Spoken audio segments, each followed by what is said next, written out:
Because a video call, every call will not settle down. My kind with the video call, una mwelazia.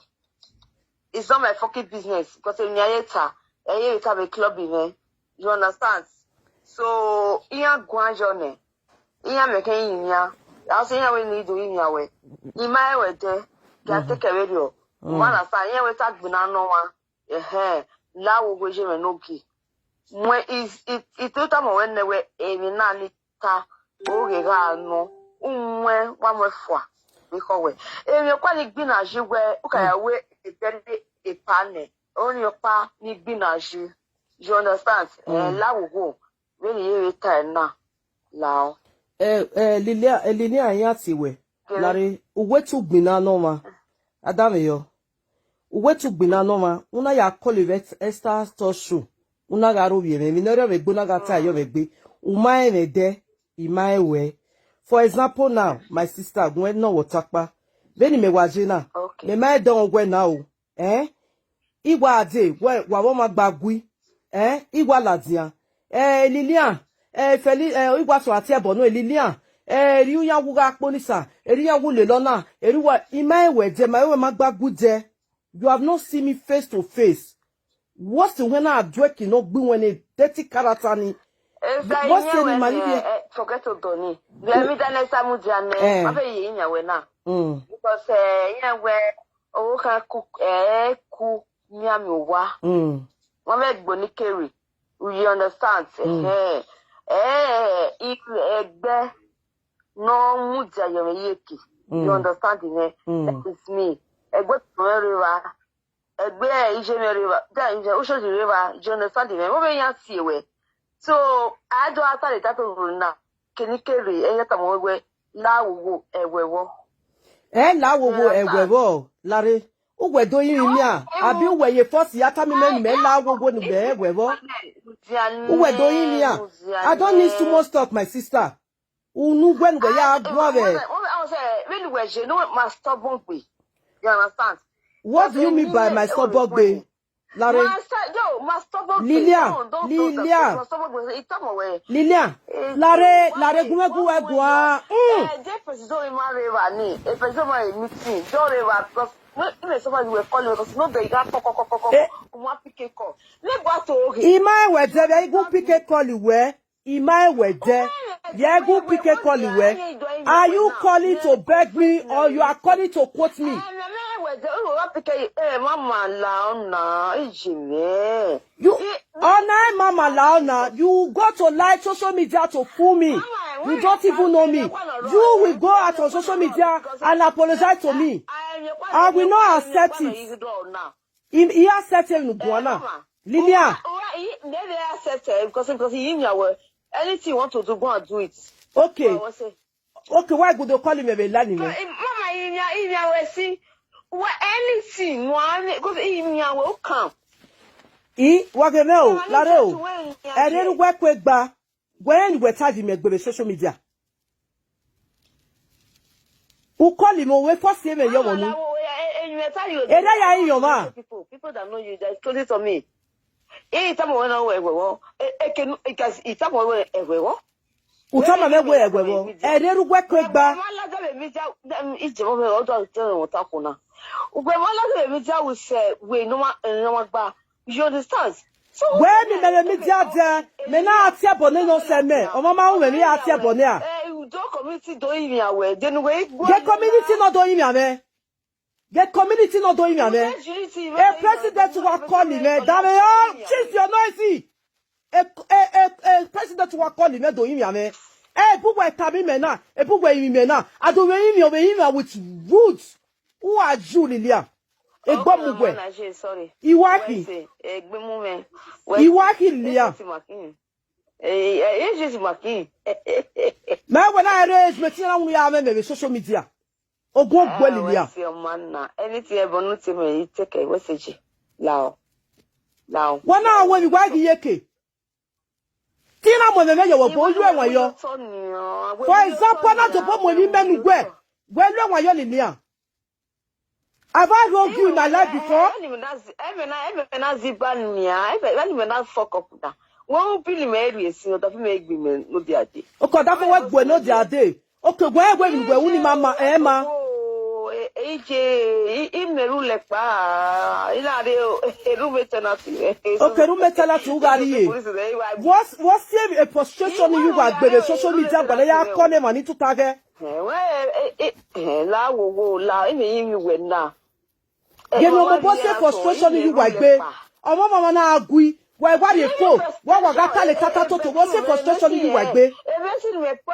Frustration there is a frustration. Okay, what's the weather we ni? Every yata. What's so now we? Me tamu we na we la wo. Ido tama we. Ah, osena ko. Da. Mo we vosebe. Ma bien na so. Ma bien na so. Here what Daniel do cooking? Ose. Here what Daniel do cooking? Ni akai. Yeah, don't we no ga sekebo. Yeah, wanyo. We vino me mo so yo ni. Yo. E club bi here Me mo so yen wa yen kakabo ne person no call when you eme. You go kan you understand? 2000 oya amanake udokere. Do na se mo lo ko ma no se mo ko wa gba ogiyan. But you know what do my ike akari ya. Now forget to doni. They can where you go out from anywhere all those all the question am la dia no. Because what the way I judge this thing. You may beg me ya fe. Wo you understand me? I'm not joking, Mama, la, go, la. La. La, go. No. So, yeah, sister, so yeah. Bonu Jeniwe, ye wa. Sister, so yeah. Bonu Jeniwe, ye wa. What again? Upon my way, mistake. When you say Naga, we know the idea. My name is a president. When my way, mistake. What say Naga way? 40 years birthday, where he was born in 80. You understand? He had come 40 years in Megena. For now, my belly, the way my belly, 40 years birthday, we calculate 1980, I'll be wearing 1980, I'll be 1976. Umada difference in Oreva, any year. I didn't say You get a tower in Magba. Okay, look where you're on here. Ya to boy calculate on Monabia in 1976 for Monabia in 1980. Are they age mates? To boy a calculate. Oh, Paka. You better look calculate and I be calculator where we for calculate if we are age mates. I don't know for we are calculated. Oh, we are calculated. No, you know what? One advice, you know why I just pity you, Advice of Pike and 1 minute, 2 me daughter with daughter way. Or me tablet in here, and you are come. Mama. We are saying, come away. We're seeing a daughter. It's a messy. It's a messy one to some Susan Martina. So I go, she know me. You understand? So I go, a matter, a money, even daughter. Anyone, love you now. What about imagine? You know, the way a ragba or my leg bow, calculated the doctors years ago. You understand? And then when I see it to cut out, but where is making my back backing? Lilian, where is making my back backing? When I see it, when I see 77, October 27, 1977, you see the difference. What cut away is making my work backing? January. January 13, we had I also not expecting when I was saying, Jabba Zimbabwe. One understanding, agree. Muzefwa. So, I tell a daughter, when a daughter. You have a personal daughter, but you never touch anyone when you on social media. Me have a personal daughter of you, a daughter of very well, Jenna. You are a depression patient. That is why I say you should go and seek for daughter. Okay, why will you call somebody like you, Joe? I'll be insulting my enemy. I beg you, Mama, you respect you see, Lilia, any respect me, Ogo Lilia. Lilia, any respect me. Public could not disgrace him. I tell me my word there. Ogo here, Lilia. Ogo here, Lilia. I don't care about what just said Lilia. Ogo you when you over that boy Lilia. I don't care about what just so go here, boy, Lilia. Get out of my life, idiot. Ogo, Lilia. I will not accept your apology because the public will not support me. Lilia. Lilia. Since you are rude now, man, you don't wait for me. Lilia. Ogun ya gboli le mi amu body gbugwe. O ke ya mu gbo e. Asikiti ya mu gbo ya mo boya gbo fefefe. Imaka uwe ma se kunuje lilia. Ogun ya gboli lilia. Omo zuo. Nanu zuo we phone me. Is that to beg somebody? Is that to beg somebody? Ogwe to papi my engagement mak wa gbunuje ni me nu ri mi e. Ogun ogbo e. E platform nu na ya gbon na beg na so ku ya menu na ya gbon ni. Ya gbon odo ni lilia. Genu maita. Yes, I don't care for Lilian or good boy. Get out of my phone. Don't ever call my phone again in your life. Don't ever. In your life. I get big darling no bana. Eko wana amu ko do wa ya mu efo. Go gbo yera visual. Omo na ma biese, mo na ma kokose. We no keke ni amu ye toilet here flush we for. Wa gbe we bata me gba yiku we bai. Ariel start to show. Ya te no careful. E place on we go akole fu. Igele guwa hu age we fiancé. Oh, you go. Then I have when you call you have to apologize very proper. Every yagwana. I who's your mate, Lilia? And then go to and if you know. And then go and say your yako. Go and meet your daughter, whatever. Get out of my life. A president will never all say now we call you because he called me before and begged me. You're gonna wear it my back. Mama, salon, one that's out in it when we say yes, no, in my play. So, when you know, what are you play? I took telling imagine women, imagine, because really, I knew what calculate, who calculate and you know, free imagine women. You understand? So, anyway, I beg you, Lao, Lao. Mabe ugwaba na imagwana lao yo salobo look ya no iyi koko no kube ya nyawe ira no shodi ya nyawe lawo ewe ho e bopa ni tina ya nyawe lao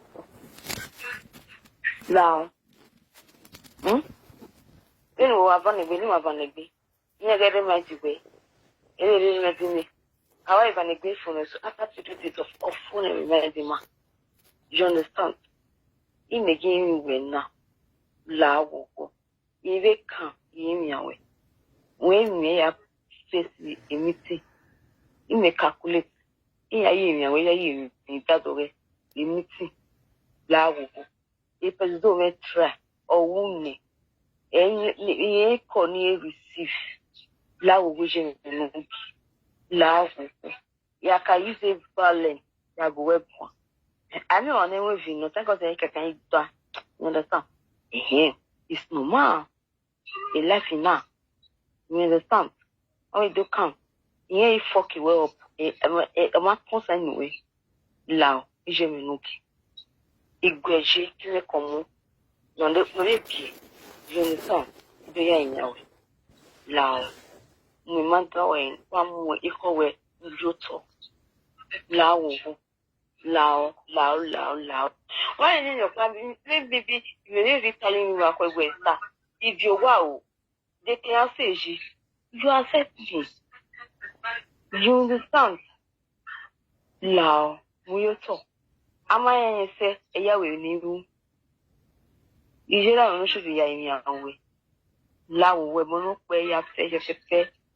Igwago iya imiawe bonije mekere iya imiawe la okoko iwudo ya fefefe iya imiawe la okoko la ewe ikamne message Lilian, I will forgive you. I will forgive you because of your president and because of my lovers. That is why I will forgive you.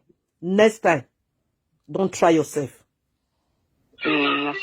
Next time, Felicia, you can go out of here and go any platform. You are anything. It is well that will treat your fuck up later. Felicia, why believe you, me? Why believe you, me? You know many years. Kakabo, many years, ni na gugwa This time around, eh? What that when I say my love? Obviously, no. Understand? Maybe you understand? You know, palaga, you don't know laga. Maybe inando tamo we ebo ekenikebe ikeje I put everything there. You know the tamu wema. But then the video was on there. But the club in Niger is a problem. You understand? Because you have to move because I'm making ya. It was this here. You man needs la wo we mama now la wo wo. Because you mu dame yeke. You must expect in any au lao. E presido me organo. Or yay, because we ain't number way. You send a number where you give me or say Felicia. Lilia, I will tell you what is in my mind now, right now. I want to beg you something. Never you near my territory. Never you mention my name, your name. Okay. Mama, never you mention my name again. Never you near my territory. I want to know why me. Only even the only time away. If you no concern Felicia, be far from it. Eda, aso agbelegbe. Aso asilegbe yesi ogbalegbe. Agazi, dame guwegwana, you quiet for now. Quiet. Iwe, emi jamana u. You see, the way you are talking now, I read you from head to toe, way, but I know who you are. I'm begging you not to stay clear from me. Number one. Number two, Amao maniviejo mado agbelegbe si. You understand even now? Imao. Unwe arebi yarwe ya taloni. Mena de giogba legbe. Ma we seti to ason aye koti wevu na. Unwe. Ima gwaloni. De kini amu ya de kono kiwo. O se na emu dane mama like BJ. You no give. Agree. Ekena buana. Oga dictator ma. True number. Yes, well, if you want to detect my address, through a number and what is this addressing me? You understand? You understand? Where I'm gonna walk here, who detect away Switzerland, or Geneva, or G. You understand me? Well, nobody wants to go, you can get it.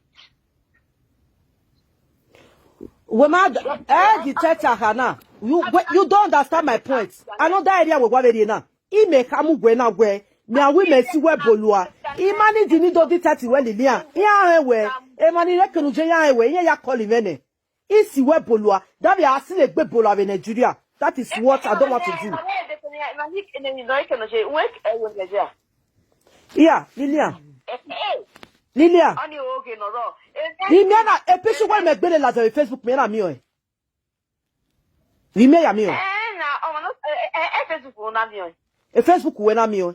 Iye what a Facebook we. Ni tama we a o ekunu kere. Lilia, you forget yourself so soon. Àwọn no magba we social media ro. Àwọn no magba we ekunu kere ro. Only what you have to do just Lilia. Go machete me. Keep quiet. Shut up. Shut up. Okay, Namana. Close your mouth.